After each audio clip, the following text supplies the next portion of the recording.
प्रेरणा देना चाहते हैं झज्जर वासियों को, माता बहनों को, सबको अपनी एक दृष्टि से जो दूसरे की माता है उसे अपनी माता समझे, दूसरे की बहन है उसे अपनी बहन समझे।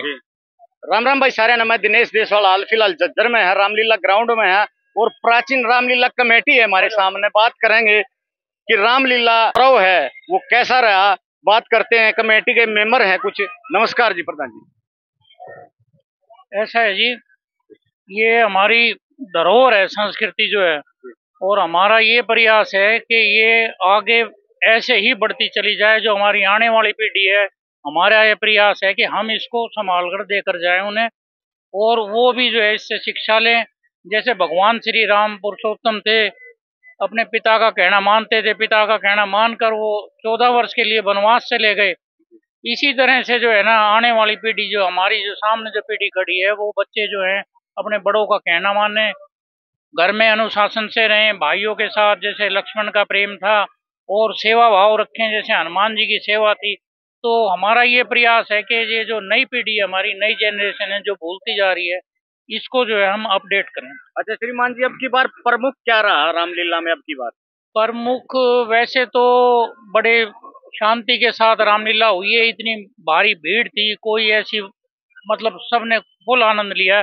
बाकी नई चीज ये रही कि इस बार जो हमारा नौका विहार का वो जो था मंचन था, वो बड़ा अच्छा रहा। वो हमने जीवित मंचन किया है, तालाब के अंदर, पानी के अंदर। 42 साल के बाद जीवित मंचन हुआ है नौका विहार का। उसके बाद 40 सालों से रुका हुआ था। अब की बार हमने प्रयास किया, तो प्रशासन से काफी मदद मिली होगी। प्रशासन के सहयोग से वो हम पूरा कर पाए जी। और जी सर आप बताइए, अब की बार रामलीला में प्रमुख क्या चीज रही?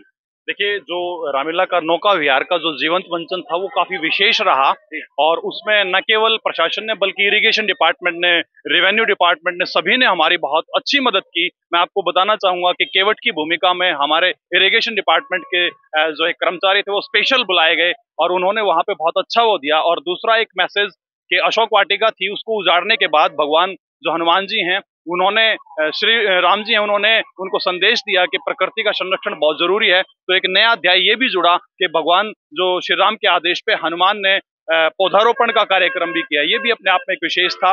और यहाँ पर मैं बताना चाहूंगा कि जितने भी पात्र हैं रामायण के, जितने भी पात्र हैं, चाहे छोटे से छोटा पात्र हो, नल नील की भी बात कर ले तो वो हमें एक अच्छा आर्किटेक्चर का एक हमें मैसेज देते हैं।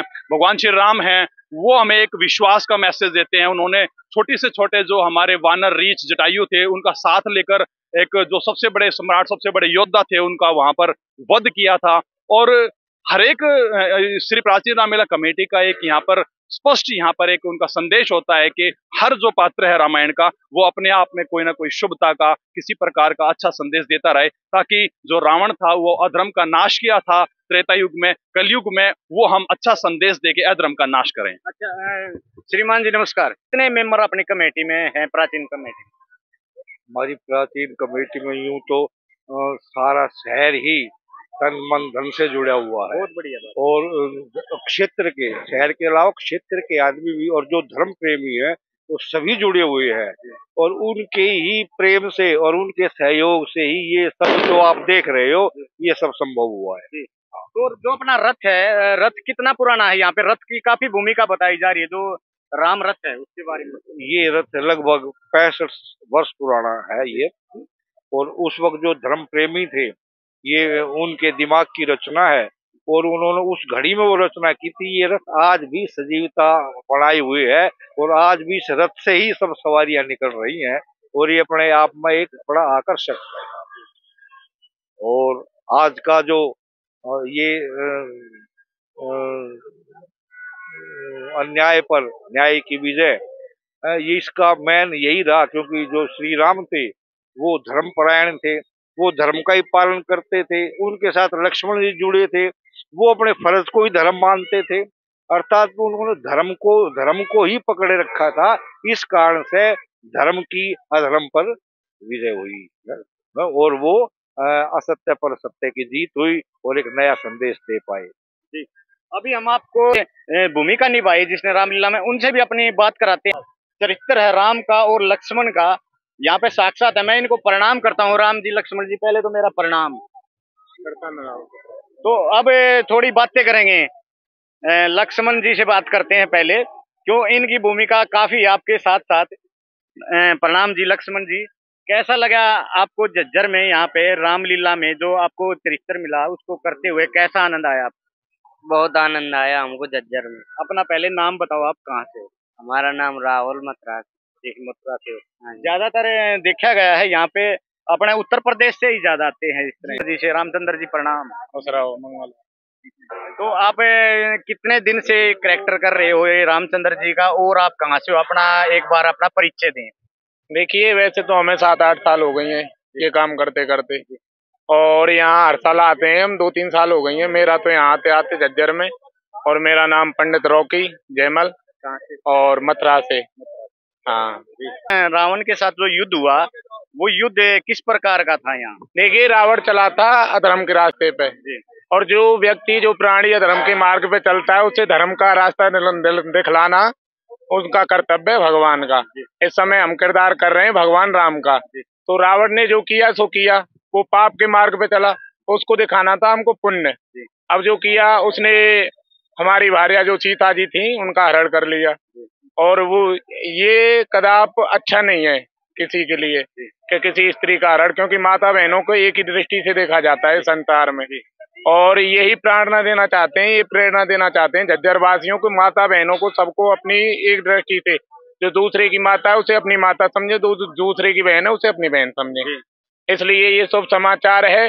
जैसे आजकल जैसे रावण का अंत हुआ है, अगर कोई अधर्म का रास्ता अपनाता है ऐसे ही उसका नाश होगा, जैसे रावण का नाश हुआ है। बहुत अच्छे विचार हैं जो रामचंद्र की वेशभूषा में आपको दिख रहे हैं, लक्ष्मण की वेशभूषा दिख रही है, और ये साक्षात्कार मन से अपना कैरेक्टर निभाते हैं। जैसे दिल में इनके रामचंद्र जी बसते हैं जब ये कैरेक्टर होता है, वैसे ही भाव भी इनके हमारे कैमरे पे भाव भी ऐसे ही दे रहे हैं जैसे एक रामायण में दिया होगा आपने। तो कोई श्लोक वगैरह भी याद है आपको? जैसे हाँ, क्यों नहीं, श्लोक भी महादेव जी का ये श्लोक याद है। ओम त्र्यंबकम यजामहे सुगंधि पुष्टि वर्धनम उर्वारुक में वंदनात् मृत्यु मोक्ष माम प्रदात्।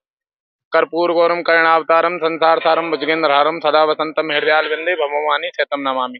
अष्ट गुर ज्ञानी या के वेद मुख वाणी सब भवन में वाणी सुख संप्रदा लाह करें। गले मुंड माले या के चंद्रमा ललाट को दासन के दास दुख दालिद्र दाह करे। चार वेद वंदी या के द्वार पाल नंदी कहे कव आनंदी सब न रहा करें। जगत रेश्याय उसी यमराज की कहावत है। जब ने जुड़ गए रामलीला जो प्राचीन कमेटी है उसके प्रधान आजाद जी जुड़ गए हमारे साथ। नमस्कार आजाद जी। जय श्री राम। जय श्री राम। और आपके चैनल के माध्यम से जितने भी इलेक्ट्रिक मीडिया है, प्रेस मीडिया है, सभी को बहुत बहुत राम जी खूब आशीर्वाद दे कि इतनी कवरेज दिखाई, इतना हो गया, और सबकी कृपा से, शहर वासियों की, ग्राम वासियों की, सबके सहयोग से और कमेटी के प्रयास से इतना भव्य आयोजन और राम जी की कृपा बरसी के किसी के कीड़ी तक का भी वो नुकसान नहीं हुआ है। जी जी। अब की बार हमने देखा है जो कमेटी थी और सबसे बड़ा प्रशासन का इतना सहयोग रहा है कि बहनों के लिए, भाइयों के लिए इतनी बड़ी अच्छी व्यवस्था करी कि कल्पना नहीं कर सकते हम। जी। और नाव मंचन के लिए इतना बढ़िया सहयोग करा, बहुत बढ़िया। डीसी साहब ने भी, एसपी साहब ने भी, और डीएसपी साहब तो खुद, और एसएचओ साहब, लेडीज मैडम इंस्पेक्टर, वो भी सारे उसमें खुद मार्च किया उन्होंने। और तो उसके लिए बधाई। मुख्य अतिथि के रूप में आज कौन कौन उपस्थित? आज मुख्य अतिथि के रूप में वो तो एमपी सांसद जी हमारे दीपेंद्र जी हैं, वो तो एक परिवार की तरह हैं झज्जर के सबके। दिल हर साल आते हैं, वो तो विदेश से भी अपना प्रोग्राम छोड़ के आते हैं। और हम जब देने गए थे निमंत्रण, तो दिल्ली कमेटी के, बड़ी कमेटी होती है नवयुग, उसके मंचन के लिए बुला रखा था मुख्य अतिथि के लिए। बोले भाई झज्जर दशहरा मनाऊंगा झज्जर का, वहाँ मना ही नहीं है, 2 बजे बुला लो, 3 बजे बुला लो, जिस टाइम राम जी बुलाए उस टाइम आ जाएगा, पर दशहरा का उत्सव वहाँ अपने घर में मनाऊंगा। आजाद जी, अब की बार एक जो 40 साल 45 साल से जो अपनी रिवाज थी, आज वो दोबारा संपन्न हुई है जी, तो वो कैसा लगे? वो तो एक राम जी का आदेश लगा लो। कोई हम उसमें, हमारी कमेटी का बंदा है, एक आध गया हो तो गया, उस तालाब में जाने का कहीं इधर एरिया नहीं पड़ता। ये इधर वाले कॉलोनी वाले होते हैं, तो हम तो 15 दिन 2 महीने पहले तो सफाई कराते हैं आगे, और सारे ये रखते हैं। तो मन से ऐसी बात निकल गई, भास्कर से शुक्ला जी का फोन आ गया, बोले प्रधान जी अब क्या दिखाओगे नया? मगर नया कुछ नहीं, विशेष भी मगर सब कुछ है। राम जी का सब कुछ विशेष होता है। बोले ना फिर भी बताओ, 8-10 दफे क्वेश्चन कर दिया तो मैं कहा आपके जीवित नव मंचन कराएंगे। और जी वो छप की खबर, कोई कुछ के कोई कुछ के। कमेटी वाले ने बोले भाई साहब देख तो लेते, कुछ पानी ना, कुछ नहीं, नाव नहीं, और सारा ओपन है सिक्योरिटी का। कहा भाई वो तो इब्राहिम जी देखेगा जो कराना है। और ऐसी राम जी ने यह पार कर दी। हम तो उनके सारे जितने राम भगत है, कमेटी वाले हैं, ऐसी नैया सबकी पार करे। जय जय सिया राम। साहब राम राम। राम राम जी। कैसा लगे आपकी बात, जो नाव का नया विस्तार दोबारा से हुआ है? ये 40-45 साल पहले करते थे हम जी जी। और फिर ये तालाब वगैरह सूख गए जी। तो अब की बार वो जो है ना फिर करके काफी मेहनत करनी पड़ी। और एक अपने दैया साहब थे, राजनाथ दैया जी, उन्होंने बहुत योगदान करा, वो पार गए हैं। उन्होंने पहले वो करवाया उसका रिहर्सल और फिर नाव पार कराई। आहिस्ता आहिस्ता जो है ना पुरानी बातें निकल के आ रही हैं फिर, और आनी भी चाहिए। हर साल एक संस्कृति के बगैर कुछ नहीं है, खाली जीवित हो रही है।